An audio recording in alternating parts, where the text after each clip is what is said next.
The bright lights of Yankee Stadium have a way of revealing character.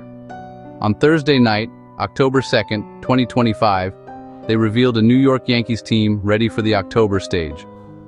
In the decisive Game 3 of the American League Wildcard Series, the Yankees delivered a powerful statement, shutting out their historic rivals, the Boston Red Sox, by a final score of 4-0. This wasn't just another win, it was a declaration. After a tough loss in Game 1 and a nail-biting victory in Game 2, this team faced a winner-take-all scenario. The pressure was immense, the kind that can either forge a champion or break a contender. The Yankees chose the former, punching their ticket to the next round. This victory was about more than just advancing. It was about exercising some recent postseason demons against their most bitter foe. The last time the Yankees had won a playoff series against the Red Sox was way back in the 2003 ALCS.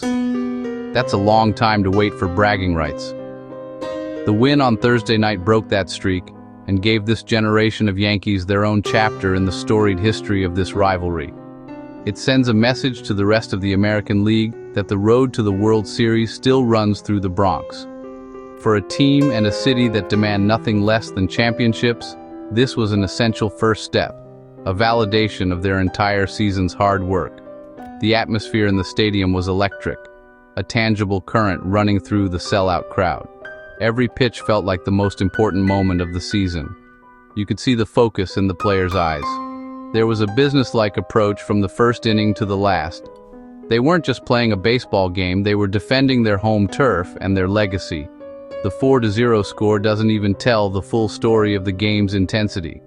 It was a clinical, dominant performance that left no doubt about who the better team was on this night.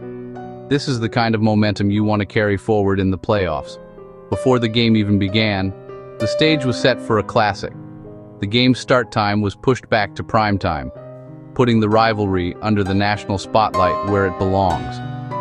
Bucky Dent, the hero of the 1978 one-game playoff against Boston, threw out the ceremonial first pitch, a perfect nod to the 47th anniversary of his iconic home run.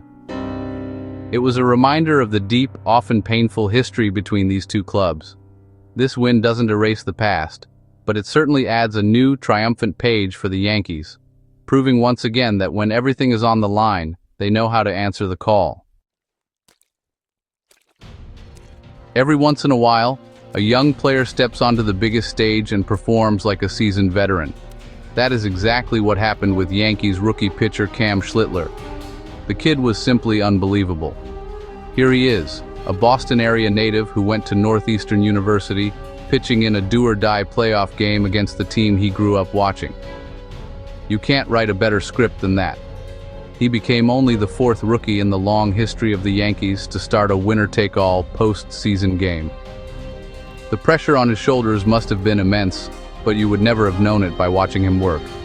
He was cool, calm, and completely in command. Schlittler's performance was nothing short of masterful. He pitched 8 shutout innings, a remarkable feat for any pitcher in the postseason, let alone a rookie who started the year in Double-A. He was efficient and overpowering, throwing 107 pitches to get through those 8 frames. He allowed just 5 hits and crucially issued 0 walks. When you don't give up free passes in October, you put your team in a fantastic position to win. He attacked the Red Sox hitters all night, trusting his stuff and challenging them to put the ball in play. It was a display of maturity and confidence far beyond his years of experience. The power he showcased was truly impressive. Schlittler's fastball was consistently hitting the high 90s and even touched 100 mph on the radar gun.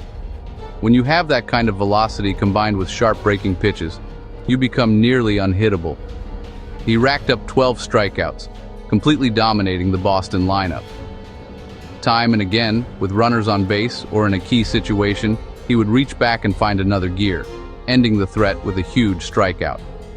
He didn't just manage the game, he took control of it from the very first pitch and never let go. This was his moment, and he seized it.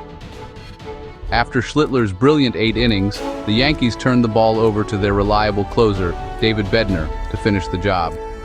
Bednar came in for the 9th and shut the door, securing the 4-0 victory and the series win. But the night belonged to the rookie. for a young pitcher to come from Double-A Somerset at the start of the season and end it by delivering one of the most clutch pitching performances in recent Yankees playoff history is an incredible story. It's a performance that will be talked about in New York for years to come and announces the arrival of a potential new ace in the Bronx. For the first 3 innings, the game was a classic pitcher's duel. Both Schlittler and Red Sox rookie starter Connolly Early were matching each other 0 for 0 on the scoreboard. The tension was building with every out. You could feel that one big hit, one key moment, could break the game wide open. In the bottom of the 4th inning, the Yankees offense finally broke through, and they did it in a big way. It was a testament to their patience and their ability to capitalize on an opportunity. They didn't just score one run, they put together a rally that decided the entire game in the span of a few minutes. The scoring all happened in that decisive 4th inning, and it happened with 2 outs. That's what we call clutch. The rally started with an RBI single from Ahmed Rosario, a player who has come up big for this team time and time again. That first run was huge. It broke the scoreless tie and took so much pressure off Schlittler on the mound. You could feel the energy in the stadium shift from nervous anticipation to pure excitement. The crowd erupted, and you knew right then that the momentum had swung firmly in the Yankees' favor. Getting that first run on the board changed the entire dynamic of the game. The rally didn't stop there. After Rosario's single, the Yankees continued to apply pressure. The biggest blow of the inning came from the bat of catcher Austin Wells. With the bases loaded, Wells hit a sharp single that proved to be tricky for the Red Sox defense. The ball deflected off the glove of first baseman Nathaniel Lowe, allowing 2 more runs to score. Just like that, a tight 1-0 game became a commanding 4-0 lead. It was a back-breaking play for Boston and the defining moment of the Yankees' offensive attack. It was a perfect example of how putting the ball in play in key situations can create chaos for the defense and lead to big results. That 4-run outburst was all the offense the Yankees would need, and it was enough to chase Connolly Early from the game. The Red Sox had to go to their bullpen, bringing in Justin Slayton, but the damage was already done. The Yankees had manufactured a lead and handed it over to their rookie ace, who was dealing on the mound. It was a complete team effort in that inning. It wasn't about one massive home run, but a series of quality at-bats, timely hits, and taking advantage of a defensive miscue. That inning was a microcosm of how you win in October, with persistence, clutch hitting, and a little bit of luck. This series was so much more than just a wild card matchup. It was another chapter in the greatest rivalry in American sports. The Yankees and Red Sox have a history filled with iconic moments, legendary players, and postseason battles that have defined eras of baseball. Winning this series was a massive step for the current Yankees squad, reasserting their position in the rivalry. It was their first postseason series win against Boston since the unforgettable 2003 ALCS, finally giving the Yankee faithful new bragging rights after years of waiting. The victory felt like a restoration of order and a signal that the Bronx Bombers are ready to compete for it all. The game was also a moment to reflect on the legacy of the people who build championship teams. Before the first pitch, the entire stadium observed a moment of silence for Dick Groke, the legendary scout who passed away at the age of 84. Groke is a name every Yankees fan should know. He was the scout who famously signed Derek Jeter. His belief in a young kid from Kalamazoo, Michigan, changed the course of franchise history forever. It was a poignant and fitting tribute to a man whose vision helped build a dynasty. Honoring him before a do-or-die playoff game was a reminder of the foundation upon which the Yankees' success is built. The historical echoes were all around the ballpark. As mentioned, the game took place on the 47th anniversary of Bucky Dent's legendary home run in the 1978 one-game playoff against the Red Sox. Having Dent on the field to throw out the ceremonial first pitch connected the past to the present in a powerful way. It served as a reminder of the incredible drama this rivalry consistently produces.